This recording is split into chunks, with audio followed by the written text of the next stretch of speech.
Avec la crise du coronavirus, un certain nombre de voix ont eu vite fait d'accuser la mondialisation et ses méfaits, et en conséquence de prôner un sain retour à une déglobalisation. Porter un regard critique ne peut jamais faire de mal, et il est certain que les questions notamment d'ordre environnemental méritent plus que jamais d'être posées dans la période actuelle.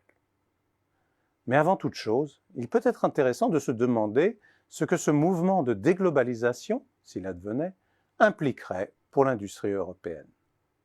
À titre exploratoire, nous avons ainsi étudié quelle était la situation des plus grandes multinationales mondiales.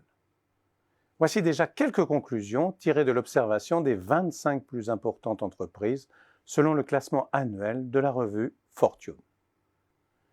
Quand on observe ces entreprises depuis l'an 2000, il apparaît que les entreprises européennes ont connu une sorte d'âge d'or à la fin de la première décennie. Entre 2006 et 2009, la moitié de ce top 25 était composée d'entreprises européennes. Depuis, nous pouvons observer que la part des multinationales européennes est revenue autour du tiers, ce qui était approximativement déjà la situation au début de la période. Comparativement, le mouvement est à peu près inverse pour les entreprises américaines qui ont repris progressivement une place conséquente dans ce classement. Pour ce qui est des entreprises asiatiques, elles représentaient plus de 40% du total en 2000. Depuis ce pic, elles ont connu un fort tassement et progressent lentement depuis les 10 dernières années, sans encore avoir retrouvé leur sommet d'il y a 20 ans. Quand on observe plus spécifiquement l'activité économique récente de ces grandes multinationales, on aperçoit un contraste frappant.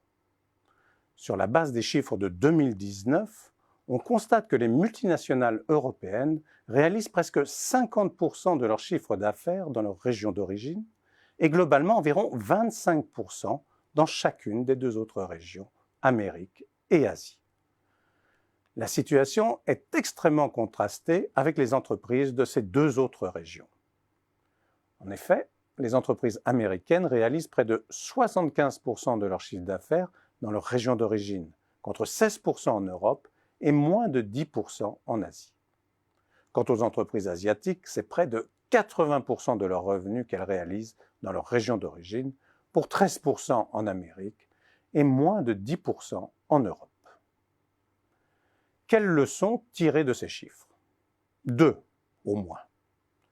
D'une part, que les entreprises européennes affichent un niveau de globalisation beaucoup plus élevé que leurs homologues américaines et asiatiques. On peut y voir un signe encourageant de la qualité du management européen, qui permet à ces entreprises de réussir sur des marchés éloignés et de gérer avec succès la complexité culturelle, réglementaire et institutionnelle qu'implique cette présence géographiquement diversifiée. Mais cela signifie aussi que les entreprises européennes dépendent beaucoup plus des marchés extérieurs que leurs homologues américaines et asiatiques. En conséquence, nous pouvons bien sûr discuter des vertus de la déglobalisation, mais il faut rester conscient d'une chose. Si un tel mouvement venait à se déclencher de manière conséquente, ce sont d'abord les entreprises européennes qui en souffriraient le plus. Autant le savoir.